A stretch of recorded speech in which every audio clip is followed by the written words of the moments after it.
carta de Judas, batalhando pela fé contra uma espiritualidade secularizada. É isso que nós temos na carta de Judas.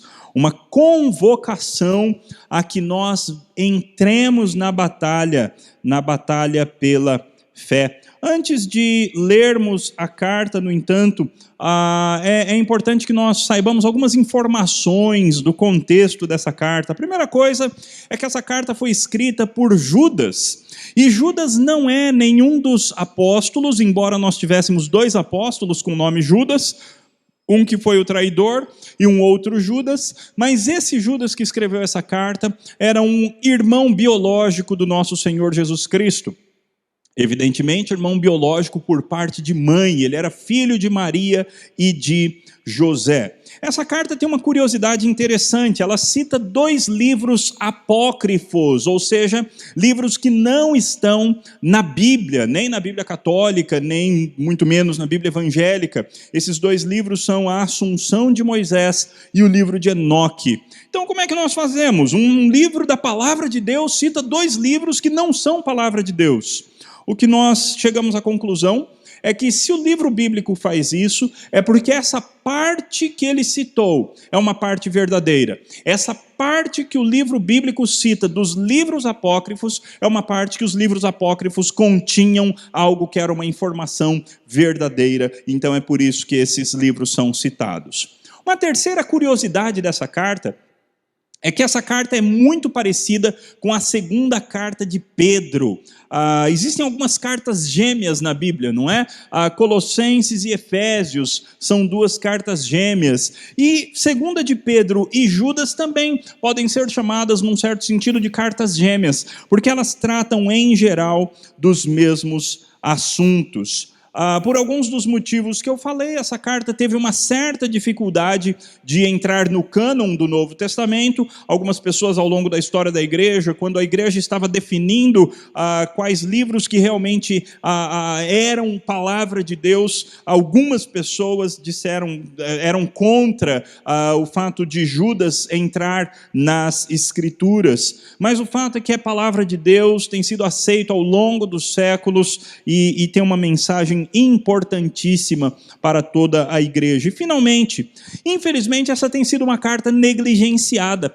Talvez pelo seu tamanho, talvez pelo assunto um tanto quanto antipático, principalmente numa época como a nossa, essa carta é bastante deixada de lado e, infelizmente, muitas vezes é uma carta negligenciada e não muito estudada. Então, de posse dessas informações iniciais, meus irmãos, vamos ler a carta inteira de Judas e aí então depois nós passaremos para a explicação desse texto da palavra de Deus. O texto nos diz assim: Judas, servo de Jesus Cristo e irmão de Tiago, aos chamados, amados em Deus Pai e guardados em Jesus Cristo, a misericórdia, a paz e o amor vos sejam multiplicados. Amados, quando empregava toda a diligência em escrever-vos acerca da nossa comum salvação, foi que me senti obrigado a corresponder-me convosco, exortando-vos a batalhardes diligentemente pela fé que uma vez por todas foi entregue aos santos. Pois certos indivíduos se introduziram com dissimulação, os quais desde há muito foram antecipadamente pronunciados para esta condenação, homens ímpios, que transformam em libertinagem a graça de nosso Deus e negam o nosso único soberano e Senhor Jesus Cristo. Quero, pois, lembrar-vos, embora já estejais cientes de tudo uma vez por todas, que o Senhor, tendo libertado um povo, tirando-o da terra do Egito, destruiu depois os que não creram. E a anjos, os que não guardaram o seu estado original, mas abandonaram o seu próprio domicílio, ele tem guardado sob trevas, em algemas eternas, para o dia do juízo, ou para o juízo do grande dia, como Sodoma e Gomorra, e as cidades circunvizinhas, que havendo-se entregado à prostituição como aqueles, seguindo após outra carne, são postas para exemplo do fogo eterno, sofrendo punição. Ora, estes da mesma sorte, quais sonhadores alucinados, Não só contaminam a carne, como também rejeitam o governo e difamam autoridades superiores. Contudo, o arcanjo Miguel, quando contendia com o diabo e disputava a respeito do corpo de Moisés, não se atreveu a proferir juízo infamatório contra ele. Pelo contrário, disse: o Senhor te repreenda. Estes, porém, quanto a tudo que não entendem, difamam. E quanto a tudo o que compreendem por instinto natural, como brutos sem razão, até nessas coisas se corrompem. Ai deles! Porque prosseguiram pelo caminho de Caim, e movidos de ganância se precipitaram no erro de Balaão, e pereceram na revolta de Corá. Estes homens são como rochas submersas em vossas festas de fraternidade, banqueteando-se juntos, sem qualquer recato. Pastores que a si mesmos se apacentam, nuvens sem água impelidas pelos ventos, árvores em plena estação dos frutos destes desprovidas, duplamente mortas, desarraigadas, ondas bravias do mar que espumam as suas próprias sujidades, estrelas errantes para as quais tem sido guardada a negridão das trevas para sempre. Quanto a estes, foi que também profetizou Enoque, o sétimo depois de Adão, dizendo: eis que veio o Senhor entre as suas santas miríades para exercer juízo contra todos e para fazer convictos todos os ímpios acerca de todas as obras ímpias que impiamente praticaram e acerca de todas as palavras insolentes que ímpios pecadores proferiram contra ele. Os tais são murmuradores, são descontentes, andando segundo as suas paixões. A sua boca vive propalando grandes arrogâncias, são aduladores dos outros por motivos interesseiros. Vós, porém, amados, lembrai-vos das palavras anteriormente proferidas pelos apóstolos de nosso Senhor Jesus Cristo, os quais vos diziam: no último tempo haverá escarnecedores andando segundo as suas ímpias paixões. São estes os que promovem divisões sensuais, que não têm o Espírito. Vós, porém, amados, edificando-vos na vossa fé santíssima, orando no Espírito Santo, guardai-vos no amor de Deus, esperando a misericórdia de nosso Senhor Jesus Cristo para a vida eterna. E compadecei-vos de alguns que estão na dúvida, salvai-os arrebatando-os do fogo. Quanto a outros, sede também compassivos, em temor, detestando até a roupa contaminada pela carne. Ora, aquele que é poderoso para vos guardar de tropeços e para vos apresentar com exultação, imaculados diante da sua glória, ao único Deus, nosso Salvador, mediante Jesus Cristo, Senhor nosso, glória, majestade, império e soberania, antes de todas as eras, e agora, e por todos os séculos. Amém. Deus seja louvado pela sua palavra tão preciosa, tão deliciosa para as nossas vidas. Vamos orar mais uma vez ao Senhor. Pai querido, esse texto que por um lado fala de maneira tão maravilhosa dos crentes verdadeiros e por outro lado fala de maneira tão terrível dos falsos crentes. Esse texto foi lido diante de nós. E nós te pedimos, ó Pai, que não apenas a nossa mente natural analise e aprenda verdades a respeito desse texto nesse momento, mas que o teu Espírito venha sobre nós, fale conosco, aplique essa palavra aos nossos corações de maneira especial, desafie-nos, conforte-nos, console-nos, que o Senhor fale aos nossos corações, que o Senhor incomode aqueles que precisam ser incomodados, que o Senhor console e fortaleça aqueles que precisam de consolo e de força. Pai, neste momento nós queremos também pedir pelas famílias enlutadas, ó Deus, ao redor do mundo e no nosso país, por causa dessa doença, ó Deus, e outras doenças também. Tem misericórdia, ó Pai, de tantos que estão chorando os seus mortos, de tantos que estão doentes em hospitais neste exato momento, que a tua graça, ó Pai, os alcance, que esse momento de dor seja um momento para que mais pessoas conheçam o verdadeiro evangelho do nosso Senhor Jesus Cristo. Fala conosco agora por meio da tua palavra, em nome de Cristo Jesus pedimos. Amém.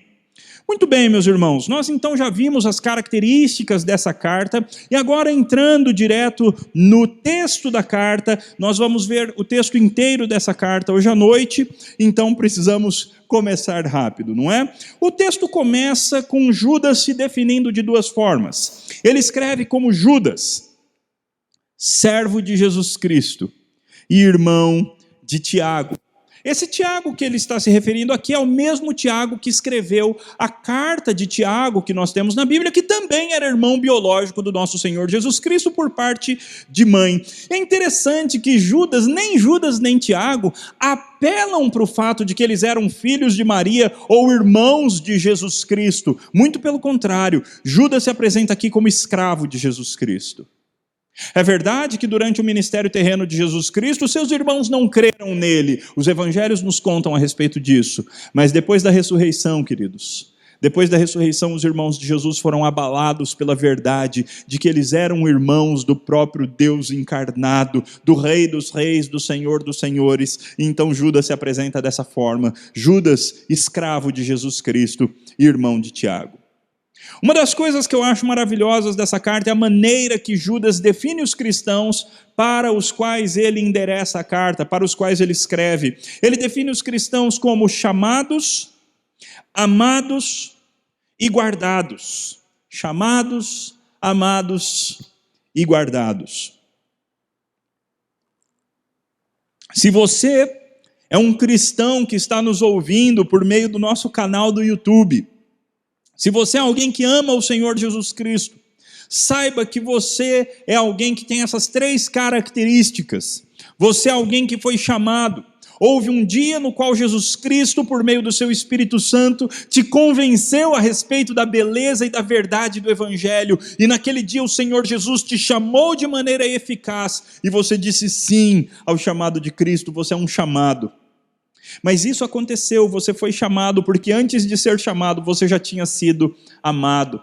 Amado na eternidade, escolhido por Deus Pai na eternidade, predestinado, antes que houvesse mundo. Se você é um crente, você é um amado de Deus Pai. Mas finalmente, meus irmãos, se nós fomos chamados, se nós fomos amados, nós podemos ter uma garantia. É certo que nós seremos guardados em Jesus Cristo.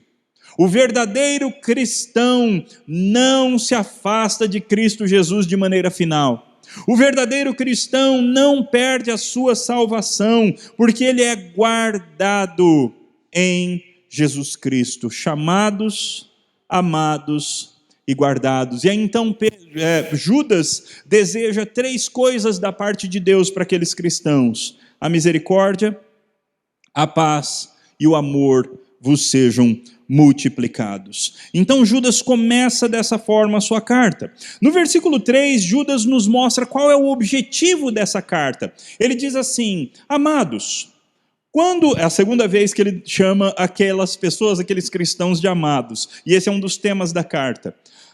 Amados, quando empregava toda diligência em escrever-vos acerca da nossa comum salvação, foi que me senti obrigado, compelido a corresponder-me convosco, falando a respeito de outra coisa. Olha que interessante, meus irmãos. Judas estava escrevendo uma carta que falava a respeito da salvação.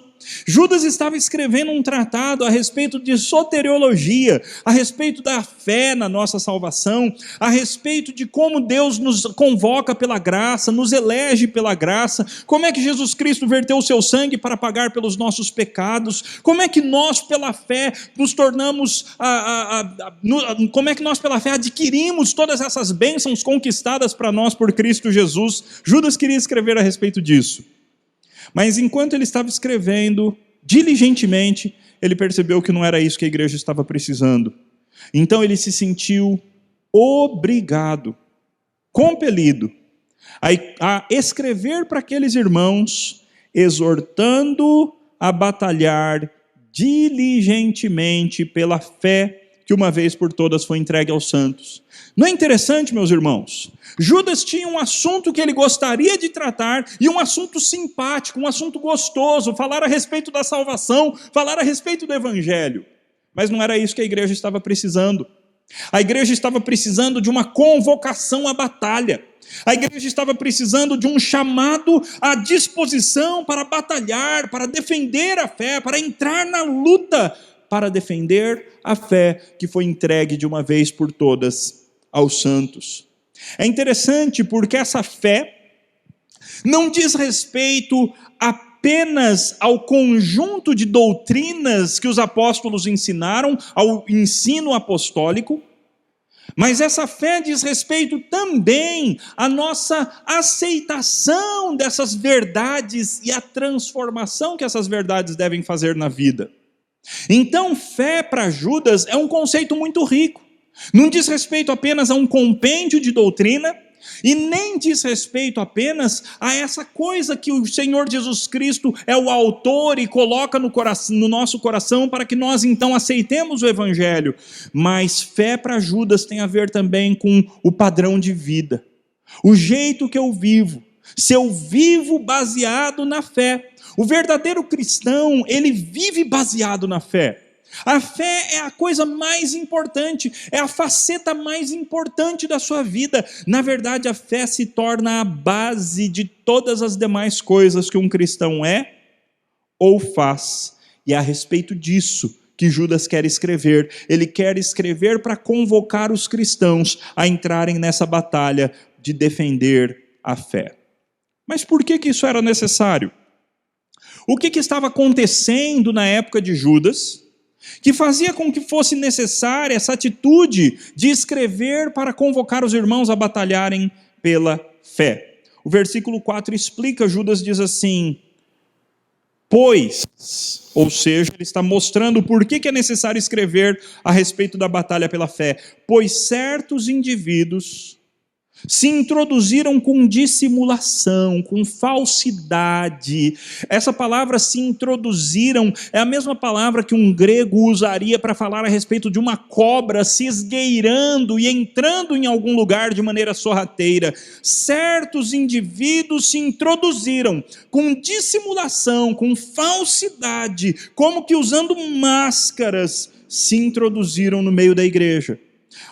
Judas continua, os quais desde muito foram antecipadamente pronunciados para esta condenação. Homens dos quais Jesus Cristo já tinha advertido. Homens falsos. Homens que eram chamados de anticristos. Homens que se dizem cristãos, mas cuja vida nega absolutamente tudo o que eles dizem professar crer. Homens ímpios. Olha essa característica muito importante, que transformam em libertinagem a graça de nosso Deus e negam o nosso único soberano e Senhor Jesus Cristo. Meus irmãos, é triste dizer que na nossa época nós temos muito disso.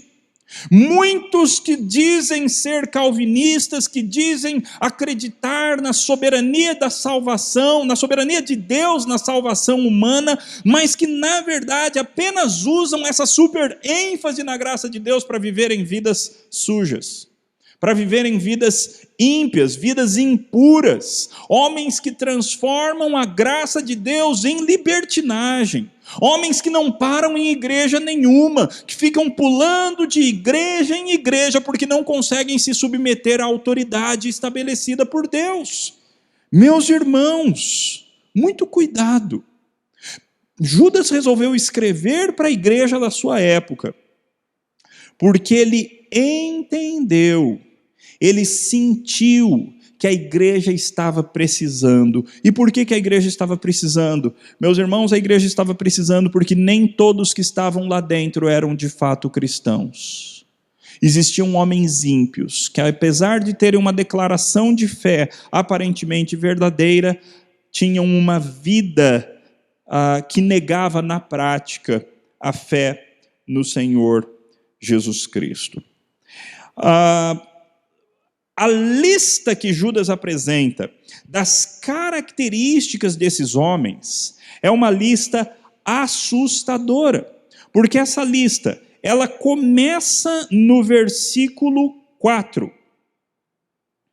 Começa no versículo 4, dizendo que eles são homens ímpios, que transformam em libertinagem a graça, negam o nosso único soberano Senhor e Salvador Jesus Cristo, e essa descrição desses homens ímpios só termina no versículo 19. Notem, meus irmãos, que Judas gasta a maior parte da sua carta para descrever qual é a atitude desses homens ímpios.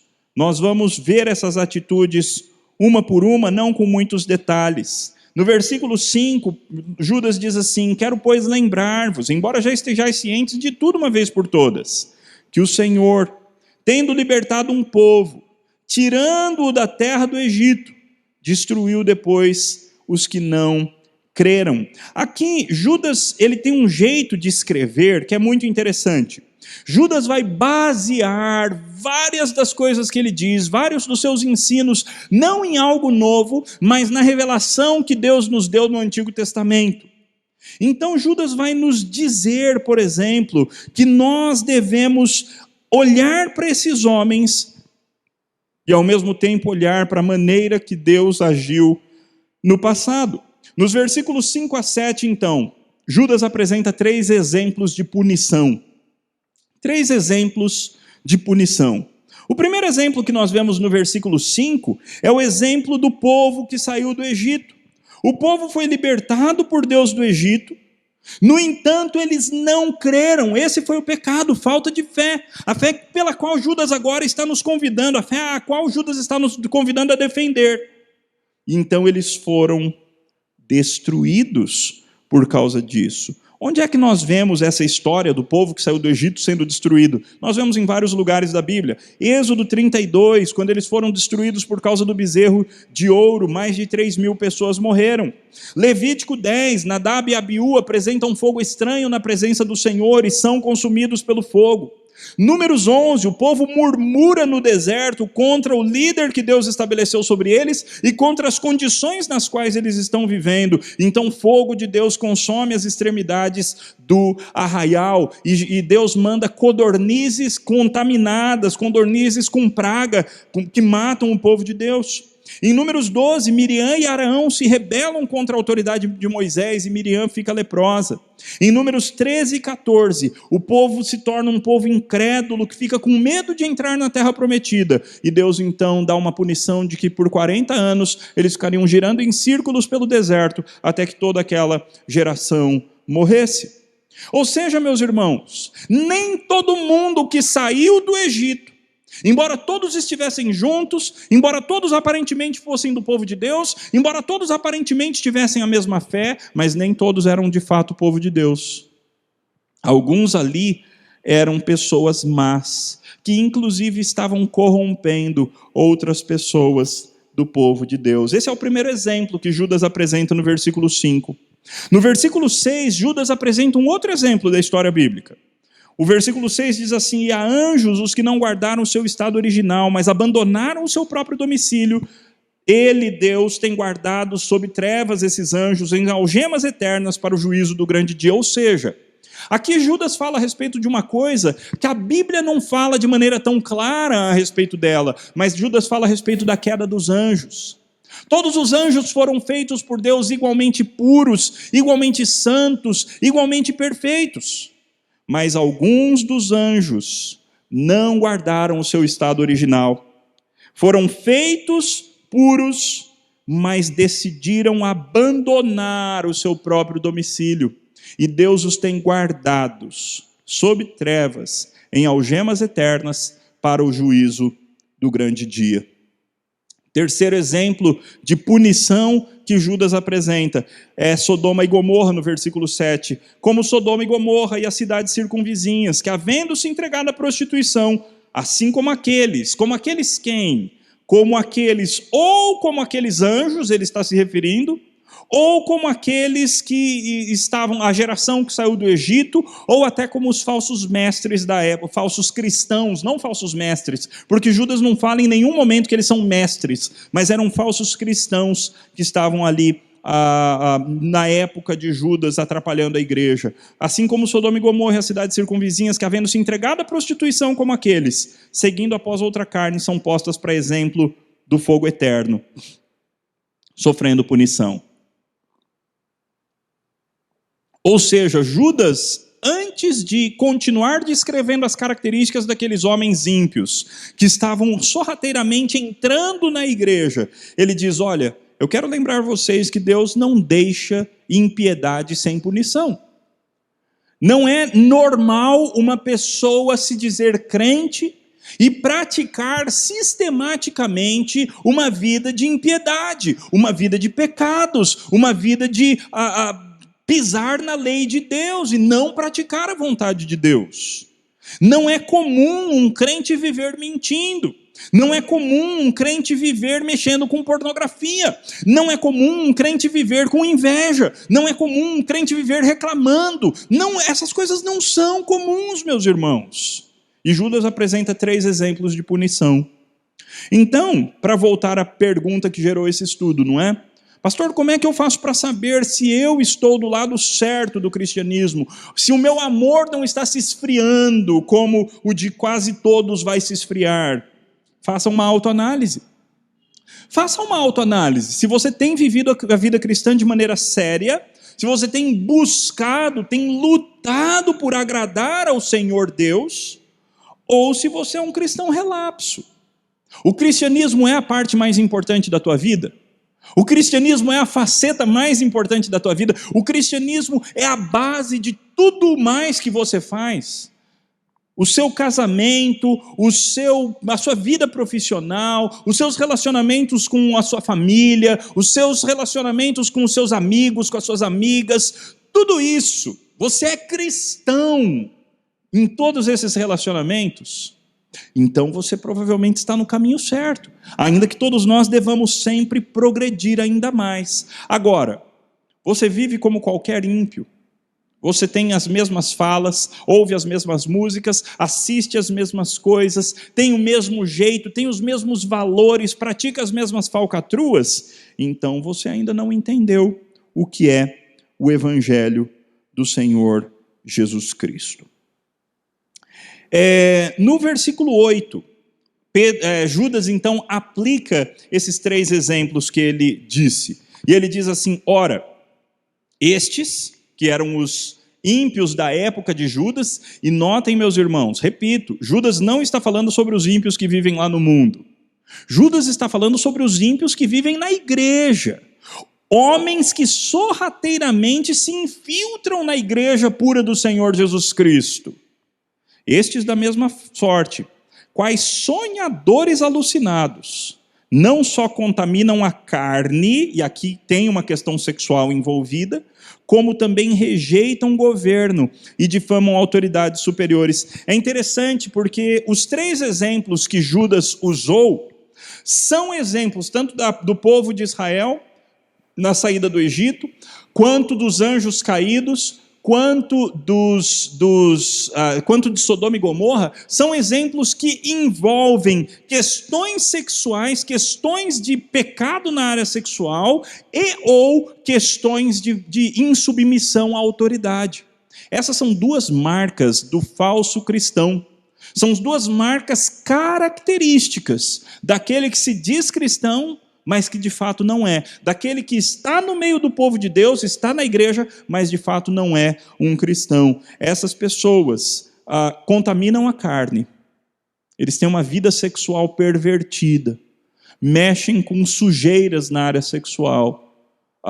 Viciados em pornografia, quem sabe. Casais que, ou homem ou a mulher, que tem um padrão de vida sexual influenciado pelo mundo, influenciado pela pornografia. Pessoas que ficam lendo 50 tons de cinza ou literatura de baixíssimo nível como essa. Meus irmãos, o crente tem que buscar viver uma vida santa. E uma das áreas principais é a área sexual, sim. A sexualidade nos define em grande medida, a Bíblia deixa isso muito claro. Ser homem, ser imagem de Deus, foi definido lá em Gênesis como ser macho e fêmea, e se tornar uma só carne para agradar ao Senhor Deus. Então, uma vida sexual pura é uma grande marca de cristianismo verdadeiro. Mas aqueles falsos cristãos da época de Judas, eles não só contaminavam a carne, como eles rejeitavam o governo e difamavam autoridades superiores. Meus irmãos, se você vir muita ousadia contra a autoridade estabelecida em alguém, tome cuidado, tome cuidado. O verdadeiro crente, ele tem noção de autoridade, como nós vimos na quarta-feira passada. O verdadeiro crente sabe que toda autoridade é estabelecida por Deus. Veja um crente que não consegue ficar em nenhuma igreja. Você provavelmente tem alguém que está com problemas de aceitar a autoridade alheia. E isso é uma marca de falso cristianismo. Aquelas pessoas que não conseguem se submeter, criticam tudo e todos, não se submetem de maneira alguma. Isso é uma marca, meus irmãos, de falso cristianismo. Ousadia também contra as autoridades espirituais, muita ousadia contra demônios. Olha que interessante. Muita ousadia contra demônios também é uma marca de falso cristianismo, como fica claro no versículo seguinte. No versículo seguinte, no versículo 9, Judas apresenta o bom exemplo do arcanjo Miguel. Ele diz assim: contudo, o arcanjo Miguel, quando contendia com o diabo e disputava a respeito do corpo de Moisés, não se atreveu a proferir juízo infamatório contra ele, ou seja, contra o diabo. Pelo contrário, o arcanjo Miguel disse: que o Senhor te repreenda. Meus irmãos, essa palavra de Judas é importantíssima.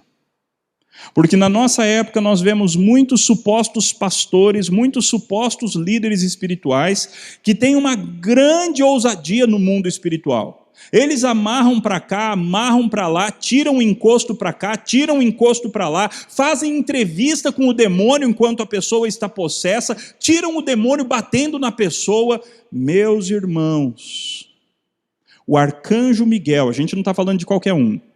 Arcanjo significa o principal dos anjos, arre-anjo, o anjo principal. Quando ele estava disputando com o diabo a respeito do corpo de Moisés, pastor, onde é que está isso na Bíblia? Não está. Isso daí está num livro apócrifo chamado Assunção de Moisés. Mas se Judas está citando esse fato, é porque esse fato é verdadeiro. O arcanjo Miguel, quando disputava com o diabo o corpo de Moisés, vocês se lembram que Moisés subiu numa montanha e ali mesmo ele morreu, não é? E aí essa parte a Bíblia não nos conta, mas o fato é que, de alguma forma, Miguel, o arcanjo e o diabo estavam disputando o corpo de Moisés. A arma do arcanjo Miguel não foi estar amarrado. A arma do arcanjo Miguel não foi dar uma pancada no diabo. A arma do arcanjo Miguel não foi xingar o diabo. A arma do arcanjo Miguel foi usar o nome de Deus. Ele diz: o Senhor te repreenda. E essa é uma marca do verdadeiro crente. O verdadeiro crente, ele respeita as forças espirituais que ele não conhece muito bem.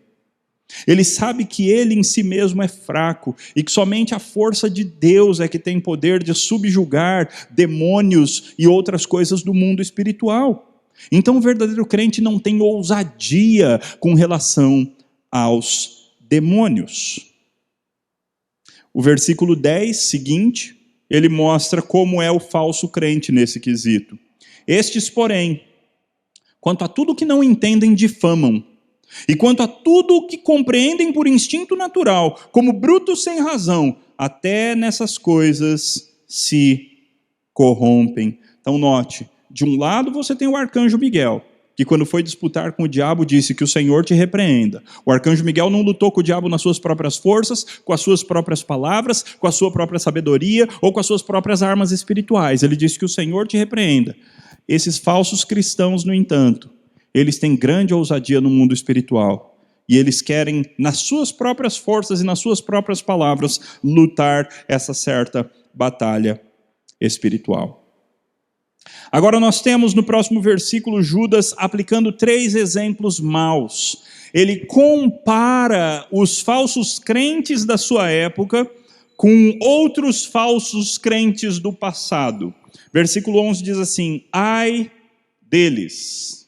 Ai desses falsos crentes da nossa própria época, da época de Judas, dos falsos crentes que viveram ao longo da história, e também dos falsos crentes da nossa época, porque nós os temos também. Ai deles. Ai é uma maldição terrível da parte de Deus. Ai é o contrário de bem-aventurado. É uma grande punição da parte de Deus. Ai deles, porque prosseguiram pelo caminho de Caim. Qual foi o caminho de Caim, meus irmãos? Bem, Caim tinha uma vida que não agradava a Deus. E Caim, por ter essa vida que não agradava a Deus, ele teve o seu culto, a sua oferta não foi aceita por Deus. Ao invés de arrepender-se, ao invés de ouvir o que Deus disse para ele: Caim, eis que o pecado jaz à porta, o teu desejo será contra ti, mas a ti cumpre dominá-lo. Ao invés de ouvir a voz de Deus, Caim deixou com que a sua própria carne, a sua própria raiva o dominasse, e ele então foi e matou o seu irmão Abel. Esses prosseguem pelo caminho de Caim. Movidos de ganância, se precipitaram no erro de Balaão. Qual foi o erro de Balaão? Balaão é aquele profeta estranho que aparece ali no livro de Números, que de repente é contratado para amaldiçoar o povo de Deus, não consegue amaldiçoar o povo de Deus, lá em Números 31 você fica sabendo a respeito dele, Números 30, por ali. Ele não amaldiçoa o povo de Deus, porque Deus coloca bênção na boca dele, então ele tem uma ideia. Ele fala assim para o rei, para o rei dos Moabitas, ele diz: olha, envie mulheres para seduzirem os homens de Israel e enrolarem os homens de Israel no meio de sexo sujo e no meio de idolatria. E aí as mulheres foram e fizeram isso, e aí então Deus vem e pune gravemente o seu próprio povo, porque o seu povo tinha se tornado culpável por ter sido seduzido por aquelas mulheres. A ideia tinha sido de Balaão. E existem falsos crentes que são tão gananciosos quanto Balaão. Balaão não quis perder o dinheiro que o rei dos Moabitas daria para ele. Então ele inventa um estratagema de envolver o povo de Deus em sujeiras. Meus irmãos, quantos falsos crentes, até na televisão, até com o suposto nome de apóstolos, com o falso nome de apóstolos nós temos, que na verdade envolvem o povo de Deus em tudo que é ganância. Tudo que eles falam é a respeito de dinheiro. Deus tenha misericórdia de nós, meus irmãos. Deus tenha misericórdia do cristianismo na nossa época. E finalmente eles pereceram na revolta de Corá. Corá foi aquele que, junto com seus amigos Datã e Abirão, se levantaram contra Moisés, dizendo: não é só Moisés que é profeta do Senhor, nós também somos importantes. E então é feita uma disputa de quem é que Deus ouve, não é? E então a vara de Arão floresce. Moisés é tido como o verdadeiro servo de Deus. Lá em Números 16, Moisés é confirmado como o verdadeiro servo de Deus naquele momento, e então a terra se abre e engole Corá, Datã e Abirão. 3 exemplos. Os falsos crentes são assim, meus irmãos. Eles prosseguem pelo caminho de Caim. Eles são movidos pela ganância, pelo erro de Balaão, e eles perecem na revolta de Corá. Não se submetem às autoridades, amam o dinheiro e dão vazão aos seus próprios sentimentos ruins. O texto continua, e agora nos versículos 12 e 13, nós temos 6 figuras para descrever os falsos crentes. 6 figuras. O texto diz: eles são como rochas submersas em vossas festas de fraternidade, banqueteando-se juntos sem qualquer recato. Então, rochas submersas é uma coisa extremamente perigosa quando alguém está navegando. Você está navegando pelo mar e, de repente, o navio bate numa rocha submersa. E, por ser submersa, ela não é vista. E essas pessoas são assim.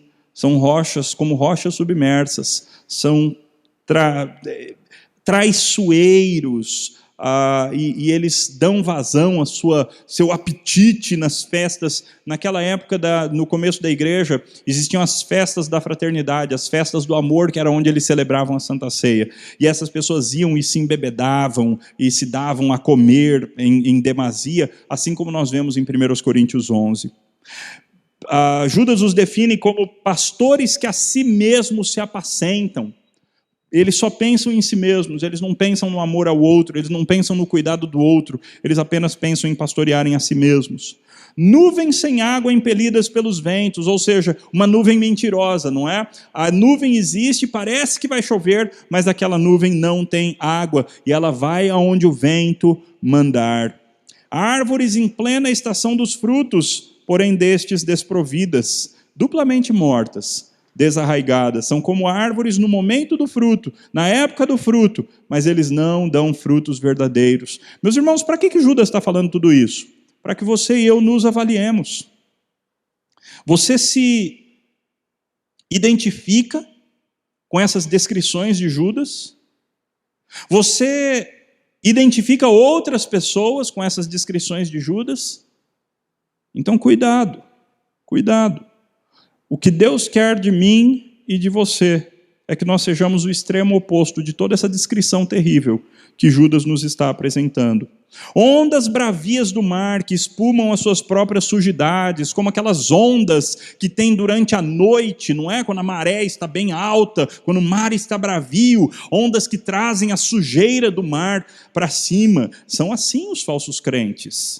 Não são pessoas santas, mas são pessoas que trazem as suas falsidades, os seus enganos, os seus engodos para o meio do povo de Deus.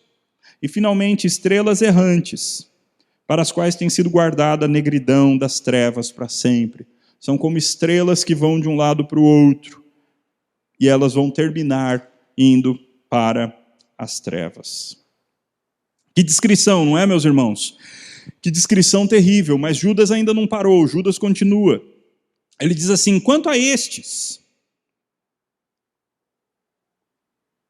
ou seja, esses falsos cristãos que estavam vivendo já naquela época, meus irmãos, no primeiro século da igreja, e que eles continuam existindo ao longo da história da igreja, e eles vão existir ainda mais próximo da vinda de Cristo Jesus. Quanto a estes, foi que também profetizou Enoque, o sétimo depois de Adão. Onde é que está essa profecia? Também nós não encontramos na palavra de Deus, mas num livro chamado Livro de Enoque, que era um livro bastante considerado pela igreja nos primeiros séculos. Como profetizou Enoque, o sétimo depois de Adão, dizendo: eis que veio o Senhor entre as suas santas miríades, para exercer juízo contra todos e para fazer convictos todos os ímpios acerca de todas as obras ímpias que impiamente praticaram, e acerca de todas as palavras insolentes que ímpios pecadores proferiram contra ele. Ou seja, qual palavra que mais foi repetida aqui? Fica evidente, não é? O que Judas está querendo dizer? Que o que marca a vida dessas pessoas é que eles são ímpios, ímpios, ímpios, ímpios. Eles são ímpios, suas obras são ímpias, praticam de maneira ímpia e são ímpios pecadores. Contra eles, Enoque diz que o Senhor vai exercer juízo. Jesus Cristo falou a respeito de certas pessoas que são como o joio no meio do trigo. Não é novidade, meus irmãos, que existam falsos crentes no meio da igreja do Senhor Jesus Cristo. Não é uma novidade. Vários livros bíblicos falam a respeito dessa realidade. E nós, cristãos do século 21, apesar de vivermos numa época que tem dificuldade de tratar com esse tipo de assunto, uma época que tem dificuldade de falar a respeito de disciplina eclesiástica, uma época que tem dificuldade de aceitar a verdade de que existem falsos crentes, uma época politicamente correta que não fala a respeito da verdade, nós precisamos voltar para a palavra de Deus e aprender que saber dessas coisas e agir com base nesse conhecimento é batalhar diligentemente pela fé que de uma vez por todas foi entregue aos santos. Existem ímpios no meio do corpo de Cristo, meus irmãos. E daqui a pouco Judas vai dizer: e nós então? O que nós temos que fazer a respeito de tudo isso. Antes, Judas ainda continua a sua descrição terrível. Versículo 16. Os tais são murmuradores, descontentes, andando segundo as suas paixões. A sua boca vive propalando grandes arrogâncias. São aduladores dos outros por motivos interesseiros. Você se identifica? Murmurador. Essa é uma das marcas de um falso crente, meu irmão. Se você murmura muito, se você reclama demais, tome cuidado. Mude nisso. Peça ao Senhor que venha sobre você de maneira especial e tire a murmuração da sua boca. São descontentes, você vive descontente, vive reclamando, vive sem ser grato pelas coisas que Deus tem feito por você e tem te dado. Então mude, porque isso é uma característica de um falso crente. Você anda segundo suas paixões, seus desejos da carne. Então mude, porque isso é característica de falso crente. Converta-se ao Senhor. A sua boca vive propalando grandes arrogâncias. Você é o seu maior incentivador e você é a pessoa que mais elogia a si mesmo. Então tome cuidado. O livro de Provérbios diz: seja outro que te louve, não a tua própria boca. Tome cuidado, meus irmãos, nessa época em que todos gostam de ter os seus perfis, todos gostam de ser influencers, todos gostam de ser seguidos por muitas pessoas, tome cuidado. Nós todos temos que tomar um cuidado enorme nessa área, meus irmãos, porque o desejo de relevância, o desejo de ter sucesso, o desejo de influenciar muitas pessoas pode nos levar a ficarmos falando coisas a nosso próprio respeito e propalando grandes arrogâncias. Finalmente, eles são aduladores de outros, agradadores. Falam coisas agradáveis apenas para agradar a outras pessoas, enrolando-as, mas na verdade não é porque amam, mas é sim por motivos interesseiros. Finalmente, no versículo 17, nós chegamos no vós porém, não é? Nós aguardamos, depois de toda essa descrição terrível e pesada de Judas, então nós falamos, graças a Deus, Judas vai mudar de assunto, mas Judas não consegue. Ele parece que vai mudar de assunto, mas ele não muda, olha só.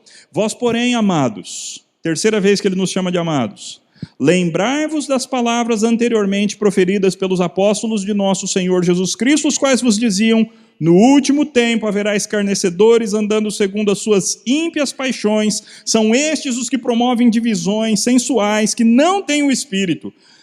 Ou seja, parece que Judas ia falar a nosso respeito, a respeito dos crentes verdadeiros, mas ainda assim ele fala mais um pouquinho, ele relembra os cristãos da sua época, que o Senhor Jesus Cristo já tinha dito isso, que os apóstolos de Jesus Cristo tinham dito isso, que no último tempo essas pessoas apareceriam no meio da igreja.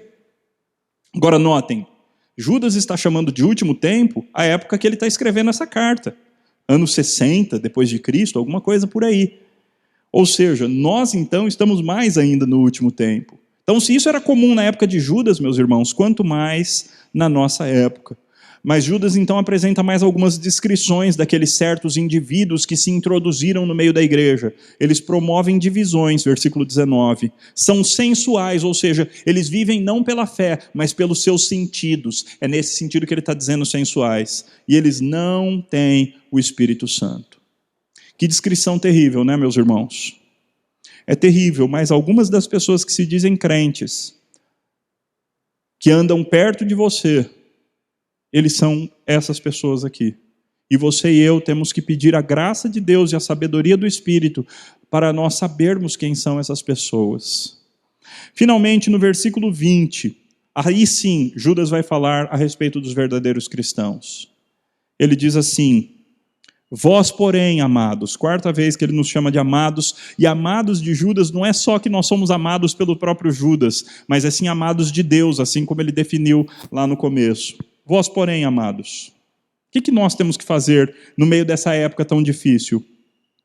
Edificando-vos na vossa fé santíssima. A primeira coisa, edifiquem-se uns aos outros. Cuidem uns dos outros. Preguem a palavra uns para os outros. Edifiquem-se mutuamente na fé santíssima. Vamos nos animar uns aos outros a cumprir as verdades de Deus, a batalhar juntamente pela fé e a viver de fato essa fé.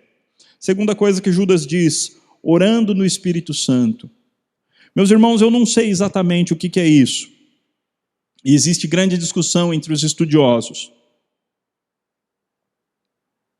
Mas de alguma forma, meus irmãos, existe uma maneira de orar na qual talvez só nós estamos participando, e existe uma outra maneira de orar que o Espírito Santo começou a participar junto com a gente.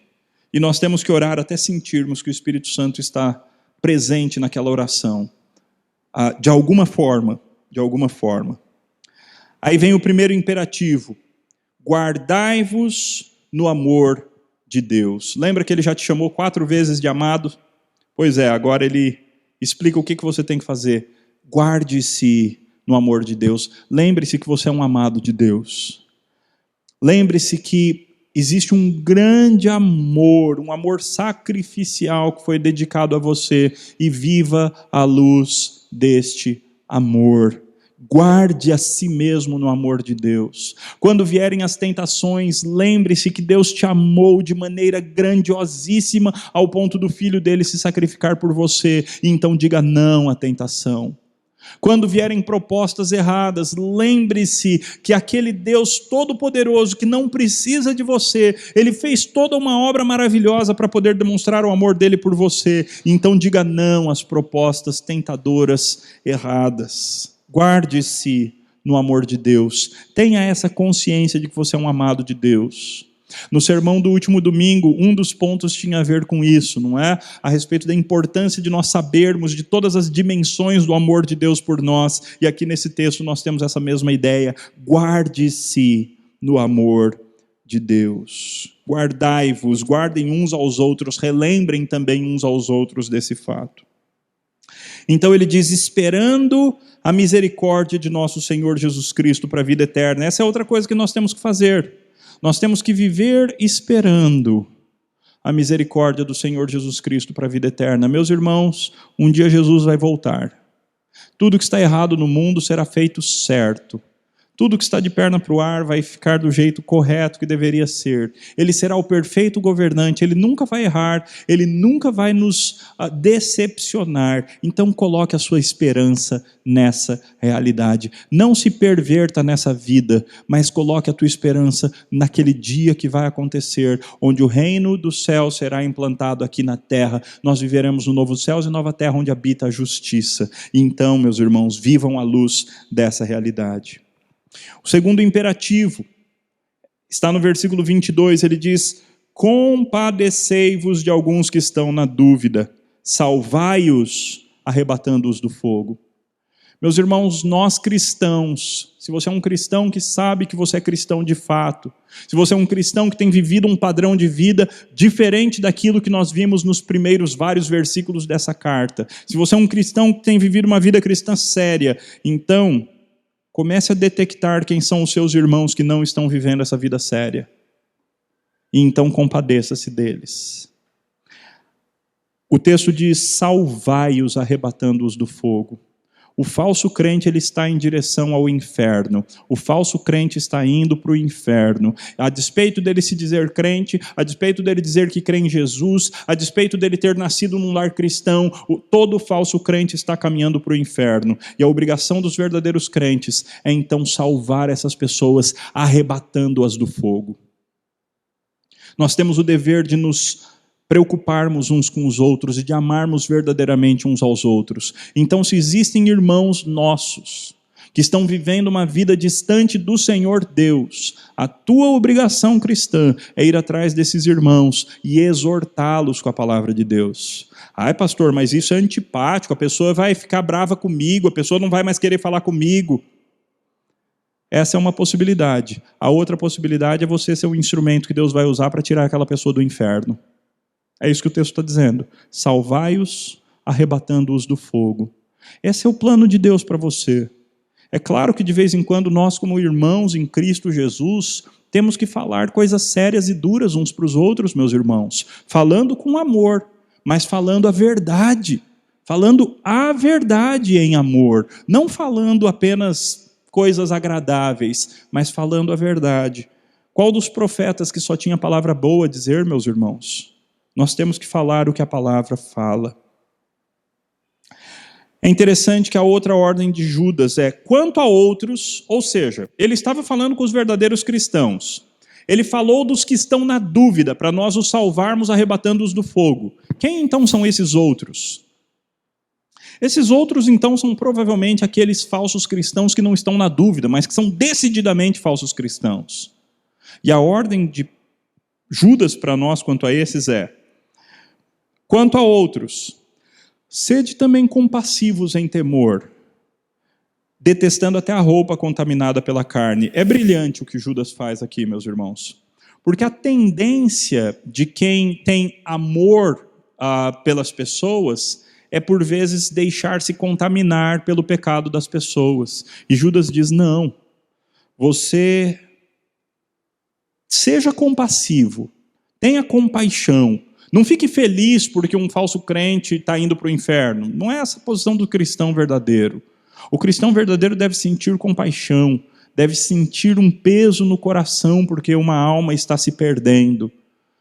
Ele deve fazer isso em temor, mantendo o temor que ele tem de Deus. E ao mesmo tempo, para que ele não se corrompa e ele não se perverta, ele tem que detestar até a roupa contaminada pela carne. Compaixão e santidade ao mesmo tempo. Então, quais foram as ordens de Lucas? Primeiro, lembrem-se que, quais foram as ordens de Judas? Lembre-se que Jesus Cristo e os apóstolos advertiram que isso existiria.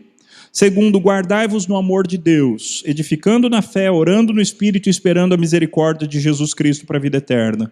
Compadecei-vos dos duvidosos e salvai-os, arrebatando-os do fogo. E sede compassivos em temor, enquanto vocês detestam até a roupa contaminada pela carne. Finalmente, então, Judas arremata a sua carta e conclui com uma das bênçãos mais lindas do Novo Testamento, uma das palavras de louvor a Deus mais lindas. Ora, àquele que é poderoso para vos guardar de tropeços. Lembra que ele falou que nós somos amados, chamados e guardados? Ele volta para esse tema aqui no final. Àquele que é poderoso para vos guardar de tropeços. O Jesus Cristo que te salvou, ele é o mesmo que tem poder para te manter vivendo uma vida santa. O Jesus Cristo que te salvou é o mesmo que disse, aqueles que o Pai me deu, eles estão na minha mão e ninguém as arrebatará da minha mão. O Jesus Cristo que te salvou é o autor, mas não somente o autor, ele é também o consumador da sua fé.